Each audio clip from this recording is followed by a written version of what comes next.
When Rigathi Gachagua says William Ruto made Uhuru Kenyatta and I fall out for 3 good years, this is one of those classic African political statements where blame is shared, history is invoked, but the tone is like a village elder telling a funny story at the market. I want us to unpack this moment with practical wisdom and some bit of humor.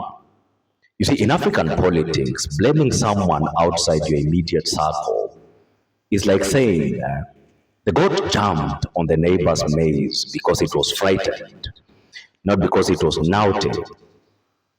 African elders were right when they said that the wind blows where it will, but the roof suffers. Here, Gachagua is positioning Ruto as the storm that disrupted the calm household of Uhuru and himself.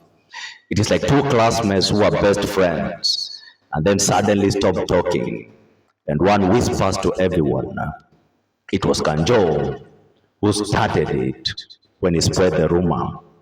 You see, everyone laughs, but knows the storm came from outside. You see, this part is political theater. Falling out with the former president is like accidentally kicking the village elder's stool, because everyone will notice. African elders were right when they said that when the drum falls, the dancers stumble. You see, when leaders disagree, the followers, the supporters, the party's cadre, the wananchi are going to feel the tremor. I want you to imagine with me for a moment two neighbors who run a business together and then suddenly stop talking for 3 years. Even the boda rider will notice the tension. They no longer ride through the gate together. You see, 3 years is such a long time.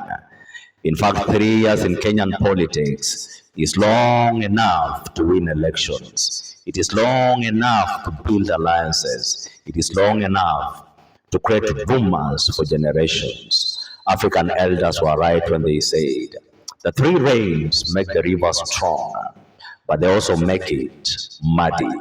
You see, political quarrels don't just disappear.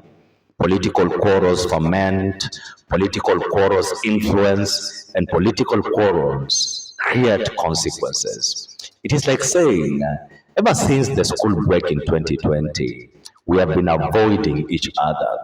Suddenly, everyone realizes that the fallout is deep and long-lasting. But I want you to notice how Gachagua frames it. He's not blaming Uhuru, he's blaming William Ruto. Politically, this is a classic Kenyan way of keeping friends close and rivals far away. Elders in Africa were right when they said that when the elder's mat is wet, blame the rain, not the guest. Two brothers argue in the house. One says, actually it was the TV that started the fight. Everyone knows the truth, but the humor keeps it civil. You see, this statement by Rigathi Gachagua explains past divisions in the political landscape. It signals to supporters that reconciliation is possible.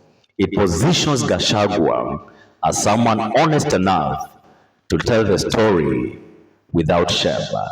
You see, African elders were right when they said that the storyteller who laughs while speaking knows how to soothe the village. It is like narrating a fight at a wedding but saying, look, no one got hurt, just some chairs got moved. You see, everyone nods and laughs, but they know exactly what has happened. You see, Gachagua's statement basically means that Ruto stirred the pot, and for 3 long years, the stew of our friendship was boiling separately.